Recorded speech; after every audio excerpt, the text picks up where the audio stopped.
ഈ ആധുനിക റാപ്പ് സംഗീതത്തിലൂടെ കേരളത്തിൻ്റെ യുവജനതയെ പിടിച്ചു കുലുക്കിയ നിരവധി ആരാധകരെ നേടിയെടുത്ത ഒരു യുവ ഗായകൻ കലാകാരനാണ് ഹിരൺദാസ് മുരളി. വേടൻ എന്ന പേരിലാണ് അദ്ദേഹം അറിയപ്പെടുന്നത്. അപ്പോൾ അദ്ദേഹത്തിനെതിരെ നിരന്തരം പരാതികൾ ഉയരുക. ഇപ്പോൾ അദ്ദേഹം ഒളിവിലാണ് എന്നാണ് പറയപ്പെടുന്നത്, ഒരു പീഡന കേസിൽപ്പെട്ട്. ഇന്നിതാ അദ്ദേഹത്തിനെതിരെ 2 സ്ത്രീകൾ കൂടി പരാതിയുമായിട്ട് രംഗത്ത് വന്നിട്ടുണ്ട്. സത്യത്തിൽ ആരാണ് ഈ വേടൻ? ഹിരൺദാസ് മുരളി എന്ന വേടൻ ആരാണ്? അദ്ദേഹം ഈ കേരളീയ യുവത്വത്തിന് ഒരു ശാപമായി മാറിയിരിക്കുകയാണോ? എന്താണ് അങ്ങയുടെ അഭിപ്രായം? ഈ വേടൻ എന്ന് പറഞ്ഞാൽ ഒരുപക്ഷെ കേരളത്തിലൊരു പുതിയ പ്രതിരോധ സംസ്കാരം തീർത്ത ഒരാളാണ്. അത് നമുക്ക് നിഷേധിക്കാനാവില്ല. ഇനി പൊയ്കയിൽ അപ്പച്ചനെ പോലുള്ളവർ മുമ്പോട്ട് വെച്ച ജാതീയമായ നിലപാടുകളെ അല്ലെങ്കിൽ ജാതീയ നിരീക്ഷണങ്ങളെ ഓരോ രൂപത്തിലാണ് ഏറ്റവും പുതിയ തലമുറയ്ക്ക് മുമ്പിലേക്ക് എത്തിച്ചു. ആ എത്തിച്ചതിനെ നമുക്കൊരു പക്ഷേ നിഷേധിക്കാനാവില്ല. ഒരു ചരിത്രത്തിന്റെ ഭാഗമെന്ന രീതിയിൽ അത് ആയി തീർന്നു, അല്ലെങ്കിൽ അത് നിലനിൽക്കുന്നു. ഏറ്റവും കൂടുതൽ യുവജനങ്ങൾ ഈ വേടൻ എന്ന് പറയുന്ന റാപ്പ് ഗായകന്റെ പിന്നാലെ എത്തി എന്നതും യാഥാർത്ഥ്യമാണ്. ഇനി ഈ പീഡനം എന്ന് പറയുന്നത് ഇപ്പം നമുക്കറിയാം, പോപ്പുലാരിറ്റി വന്നു കഴിയുമ്പോഴാണ് ഇത്തരം പീഡനങ്ങളുടെ വാല്യൂ കൂടുന്നത് എന്നാണ് മനസ്സിലാക്കുന്നത്. ഇപ്പം നമുക്കറിയാം, സിനിമാക്കാരും മുഴുവൻ ഒരു പ്രമുഖ നടന് വേണ്ടിയിട്ടാണല്ലോ ഈ ഹേമ കമ്മീഷൻ റിപ്പോർട്ട് ഒതുക്കി തീർത്തത്. ഏറ്റവും പ്രമുഖ നമ്മൾ വലിയ ആരാധനയോട് കാണുന്ന, അതല്ലെങ്കിൽ പിന്നെ അയാളിൽ നിന്ന് അങ്ങനെയൊന്നും ഉണ്ടാവില്ല എന്ന് നമ്മൾ ധരിച്ചു വച്ചിരിക്കുന്ന ഒരു നടന് വേണ്ടിയിട്ട് മാത്രമാണ് ഹേമ കമ്മീഷൻ റിപ്പോർട്ട് ഒതുക്കി തീർത്തത്. അത് പുറത്തു വന്നാൽ അതൊരു മുസ്ലിം നാമധാരി ആയതുകൊണ്ട് വലിയ വിപത്തുകൾ ഉണ്ടാക്കും എന്നുള്ളത് കൊണ്ട് ഒരു പക്ഷേ ഇടതുപക്ഷ സർക്കാർ ഈ ഹേമ കമ്മീഷൻ റിപ്പോർട്ടിനെ പൂർത്തിവെക്കുകയാണ് ചെയ്തത്. ഞാനിപ്പോഴും വിശ്വസിക്കുന്നത്, ഇനി ഇഫറ്റോൾ വേടൻ അങ്ങനെ നിരന്തരമായി പീഡിപ്പിച്ചിട്ടുണ്ടെങ്കിൽ പോലും, അതല്ലെങ്കിൽ ഇനി കേസ് തെളിഞ്ഞാൽ പോലും, അല്ലെങ്കിൽ തെളിയാൻ സാധ്യതയുണ്ടെങ്കിൽ പോലും, ഈ സാധ്യതകളും അതിൻ്റെ വഴികളും മൊത്തവും അടയ്ക്കപ്പെടും. കാരണം നിലവിൽ വേടൻ എന്ന് പറയുന്ന റാപ്പ് ഗായകൻ, സംശയമില്ലാത്ത കാര്യമാണ്, അയാളുടെ പൊളിറ്റിക്കൽ ലൈനിൽ ഒരുപക്ഷെ ഇടതുപക്ഷത്തെ അല്ലെങ്കിൽ ഇടത് സർക്കാരിനെ പിന്താങ്ങുന്ന ഒരാളെന്നാണ് ഞാൻ മനസ്സിലാക്കുന്നത്. അത് ഒരുപക്ഷെ രഹസ്യമായിട്ടോ പരസ്യമായിട്ടോ എന്നുള്ളത് മാത്രമേ ഉള്ളൂ ചോദ്യമാണ്. ഇപ്പൊ വിനായകന്റെ പോലെ, വിനായകൻ അങ്ങനെയാണല്ലോ. വിനായകൻ പിന്നെ പബ്ലിക്കായിട്ട് ഈ കാട്ടിക്കൂട്ടുന്ന മുഴുവൻ മൃഗീയ വാസനകളെയും പിന്നെ ഏറ്റവും നല്ല പട്ടുകൊണ്ട് പൊതിയുന്നത് ഭരണകൂടം തന്നെയാണ്.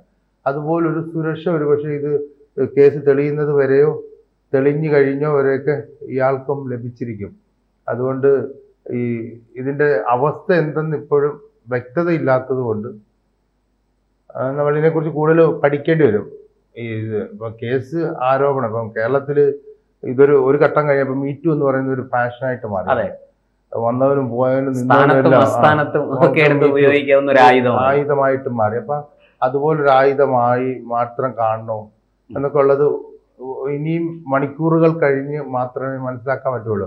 പിന്നെന്താ പറയാ, കേരളത്തിലെ പോപ്പുലാരിറ്റിയുടെ ഏറ്റവും വലിയ ശാപങ്ങളിലൊന്ന് എന്ന് പറയുന്നത്, ഒരാൾ പോപ്പുലർ ആയി കഴിഞ്ഞാൽ പിന്നെ അയാളെ പിന്നെ ദുരുപയോഗം ചെയ്തു, എന്നെ ദുരുപയോഗം ചെയ്തു എന്നൊക്കെ പറഞ്ഞിട്ട് എങ്ങനെ മുതലെടുക്കാമെന്ന് പറയുന്ന ഒരു ഇരട്ടത്താപ്പ് പരിപാടി തീർച്ചയായിട്ടും മലയാളി കൊണ്ടു നടക്കുന്നുണ്ട്. എന്താ പറയുന്ന ഒരു കപടമുഖം എന്നൊക്കെ പറയുന്നത് അതിന്റെ സാധ്യതകൾ സാധ്യത കൂടുതലാണ്. ഇപ്പം ഈ കഴിഞ്ഞ നാളുകളിൽ ഇപ്പം എൻ്റെ തന്നെ സുഹൃത്തുക്കളുണ്ട് ചിലര്, ഈ സിനിമ മീറ്റു ആരോപണങ്ങൾ വന്നപ്പോൾ ശരിക്കും പറഞ്ഞാൽ ഒന്ന് തൊട്ടിട്ട് പോലും ഉണ്ടാവില്ല. പക്ഷെ പൈസ ചോദിച്ചിട്ടാണ് ആദ്യം ആരോപിക്കുന്നു, പിന്നെ പണം ആവശ്യപ്പെടുന്നു എന്ന് പറയുന്നത്. ഈ ഭീഷണി എന്നൊക്കെ പറയുന്ന ഒരു സംഗതി, ബ്ലാക്ക് മെയിലിംഗ് എന്നൊക്കെ പറയുന്ന ഒരു സംഗതി നിലനിൽക്കുന്നുണ്ട്. അപ്പം അതുകൊണ്ട് ആ അർത്ഥത്തിൽ ഇപ്പോൾ ഞാൻ ചോദിക്കുന്നത്, ഇപ്പൊ ദിലീപിന്റെ കേസിൽ ദിലീപ് 8ാം പ്രതിയാണ്. ബാക്കി 7 പ്രതികൾക്കും ഇല്ലാത്ത പിന്നെന്താ പറയാ സാധ്യത വാതായനങ്ങളാണ് ദിലീപിനെതിരെ തുറന്നിട്ടത്. ഇതിനകത്തൊക്കെ വേറെ പൊളിറ്റിക്കൽ സംഗതികളുണ്ടല്ലോ. നേരെ മറിച്ച് അയാളൊരു കോൺഗ്രസ്സുകാരനാണ്, അയാൾ ഡിക്ലെയർ ചെയ്തിട്ടുണ്ട് ദിലീപ്. അത് ആ കോൺഗ്രസ്സുകാരനായതുകൊണ്ട് ഓട്ടോമാറ്റിക്കലി ഇത് നാച്ചുറലി ബാധിക്കും ഒരു കേസ് മുമ്പിൽ വന്നു കഴിയുമ്പോൾ. എന്ന് പറയുന്ന പോലെ കേരളത്തിലെ ഒട്ടുമിക്ക കേസുകളും ഇപ്പോൾ ജുഡീഷ്യറി അല്ല നിയന്ത്രിക്കുന്നത്. പ്രത്യേകിച്ച് ഈ പോപ്പുലറായിട്ടുള്ളവരുടെ കേസുകൾ മുഴുവൻ നിയന്ത്രിക്കുന്നത് രാഷ്ട്രീയ ഭരണകൂടമാണ്. അപ്പം അങ്ങനെയൊക്കെ നോക്കുമ്പോൾ നമ്മൾ ഒന്നുകൂടെ ആലോചിക്കേണ്ടത് മുഴുവൻ കുറ്റവും ഇയാളിലേക്ക് ആരോപിക്കും. ഇതിപ്പം ആരെങ്കിലും ഒരു തുറുപ്പ് ചീട്ടാണോ എന്ന് പോലും സംശയിക്കേണ്ടി വരും. ഒരു തുറുപ്പ് ചീട്ടാകാം ചിലപ്പോൾ. അപ്പം അങ്ങനെയൊക്കെ നമ്മൾ നോക്കി ആണെങ്കിൽ വേടൻ ഉയർത്തിയ പിന്നെന്താ ആന്റി വോയിസ് എന്ന് പറയുന്ന സംഗതി, ജാതീയതക്കെതിരെ ഉയർത്തിയ ആന്റി വോയിസ് ഒരുപക്ഷെ കേരളത്തിൽ എന്നെ സംബന്ധിച്ച് ഏറ്റവും പ്രധാനപ്പെട്ട ഒരു ചരിത്ര ഭാഗമാണ്. അതിന്റെ മറു സൈഡിൽ ഇങ്ങനെ സംഭവിച്ചിട്ടുണ്ടെങ്കിൽ തീർച്ചയായിട്ടും ശിക്ഷിക്കപ്പെടണം. പ്രത്യേകിച്ചും ഈ വേടൻ ഒരു മയക്കുമരുന്ന് കേസിൽ ഉൾപ്പെടുകയാണ് ഉണ്ടായത്. ഈ മയക്കുമരുന്ന് കേസൊക്കെ ഒരു സുപ്രഭാതത്തിൽ ഉണ്ടാകുന്നതല്ലല്ലോ, മയക്കുമരുന്നിൻ്റെ ഉപയോഗവും മറ്റുമൊക്കെ. അപ്പോൾ അവിടെ പക്ഷേ ഈ പറയുന്നത് പോലെ അങ്ങിപ്പോൾ ചൂണ്ടിക്കാണിച്ച ഈ രാഷ്ട്രീയ ഒരു സംരക്ഷണം അല്ലെങ്കിൽ ഒരു രാഷ്ട്രീയ പൊതിയൽ വേടന് ലഭിച്ചിട്ടുണ്ട്. സത്യത്തിൽ ഇത്തരം കേസുകളിൽ അതിപ്പോൾ എക്സ് ഓർ വൈ, അത് വേടനാണെങ്കിലും നാളെ ഈ അങ്ങ് പറഞ്ഞതുപോലെ ദിലീപോ മോഹൻലാലോ മമ്മൂട്ടിയോ അല്ലെങ്കിൽ ഇന്ന് സിനിമയിൽ നിറഞ്ഞു നിൽക്കുന്നവരോ മറ്റേതെങ്കിലും കലാരംഗത്ത് തിളങ്ങി നിൽക്കുന്നവരോ ആകട്ടെ, പക്ഷേ അവരിത്തരത്തിലുള്ള മയക്കുമരുന്ന് പോലെയുള്ള കേസുകളിൽ പെടുമ്പോൾ വാസ്തവത്തിൽ സമൂഹവും നമ്മുടെ ഭരണകൂടവും ഒക്കെ ഇങ്ങനെ ഒരു നീക്കം അല്ലെങ്കിൽ ഒരു നയം സ്വീകരിക്കുന്നത് ശരിയാണ്. കേരളത്തിലെ രാഷ്ട്രീയ കക്ഷികളുടെ ഏറ്റവും പ്രധാന പ്രശ്നം എന്ന് പറയുന്നത് ആദ്യം നോക്കുന്നത് ഒന്നുകിൽ സമുദായം ഏത്, ജാതി ഏത്, അത് കഴിഞ്ഞിട്ട് ഈ ജാതിയും സമുദായം നോക്കുന്നത് തന്നെ സമീപഭാവിയിലെ തെരഞ്ഞെടുപ്പിൽ ഇവരുമായി ബന്ധപ്പെട്ട എൽ ബ്ലോക്ക് അല്ലെങ്കിൽ എൻ ബ്ലോക്ക് വോട്ട് നഷ്ടപ്പെടുവോ, വോട്ട് ബാങ്ക് നഷ്ടപ്പെടുവോ എന്നുള്ള ഭീതി തീർച്ചയായിട്ടും കേരളത്തിലെ മുഴുവൻ രാഷ്ട്രീയക്കാരെയും വേട്ടയാടുന്നത്. അതിപ്പം ഒരു രാഷ്ട്രീയക്കാരെയും മാത്രം പറയാൻ പറ്റില്ല.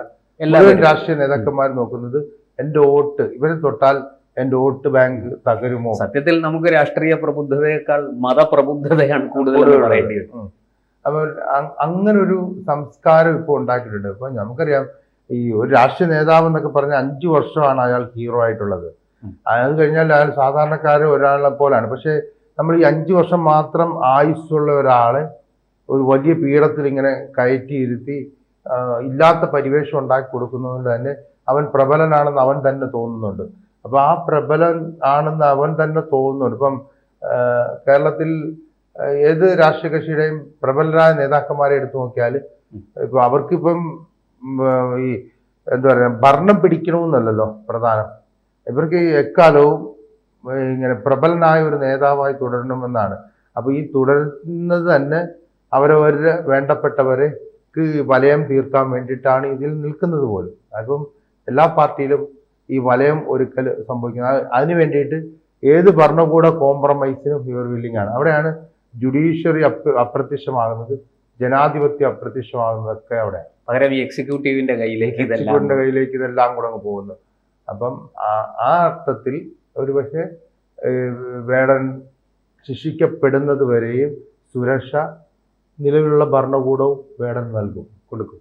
പക്ഷെ നമ്മുടെ ഈ പറഞ്ഞതുപോലെ മയക്കുമരുന്ന് കേസുകൾ മറ്റതൊക്കെ ചീപ്പ് പോപ്പുലാരിറ്റിക്ക് വേണ്ടിയിട്ട് ചെയ്യുന്നതാകാം, നമുക്ക് സംശയിക്കാം. അങ്ങനെ കോടതി പറയുന്നത് വരെ ഒരു പ്രതി കുറ്റവാളിയാകുന്നില്ല.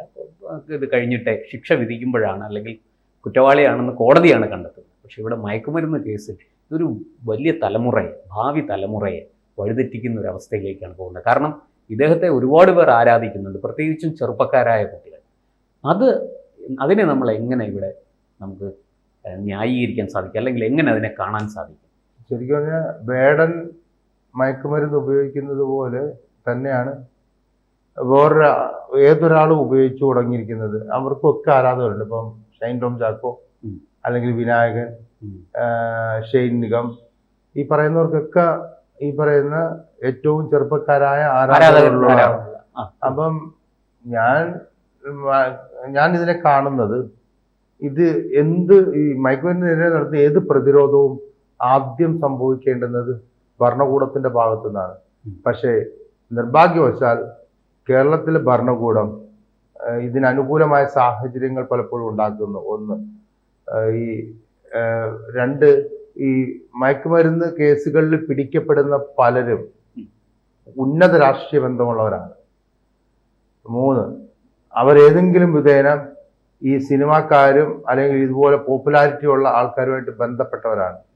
4, ഈ സ്വാതന്ത്ര്യം എങ്ങനെ ആസ്വദിക്കണമെന്ന് അറിഞ്ഞുകൂടാത്ത ഒരു തലമുറയ്ക്ക് മുമ്പിലേക്ക് ദുർസ്വാതന്ത്ര്യം കൊടുക്കുന്ന ഒരു ഭരണകൂടമാണ് ഇവിടെ ഉള്ളത്. അപ്പം മാനവീയം വീതി പോലുള്ള സംഗതികൾ ഈ ദുർസ്വാതന്ത്ര്യത്തിന്റെ ഇടങ്ങളാകുന്നു. അവിടെ മയക്കുമരുന്ന് സ്വാതന്ത്ര്യത്തെ ദുരുപയോഗം ചെയ്യുന്ന. അപ്പൊ ഇതിനെല്ലാം ഈ വേലി ഒതുക്കി കൊടുക്കുന്നതോ അല്ല വേലി കെട്ടി നിർത്തി സംരക്ഷിക്കുകയൊക്കെ ചെയ്യുന്നത് തീർച്ചയായിട്ടും ഭരണകൂടമാണ്. അപ്പം ആദ്യം ഒരുപക്ഷെ കോടതി കയറേണ്ടുന്നത് ഈ ഭരണകൂടമാണ് എന്നാണ്. പക്ഷെ നിർഭാഗ്യവശാൽ ജുഡീഷ്യറി അപ്രസക്തമാകുന്നു. അങ്ങനെയുള്ള നിയമവശങ്ങളെല്ലാം തടയിടപ്പെടുന്നു.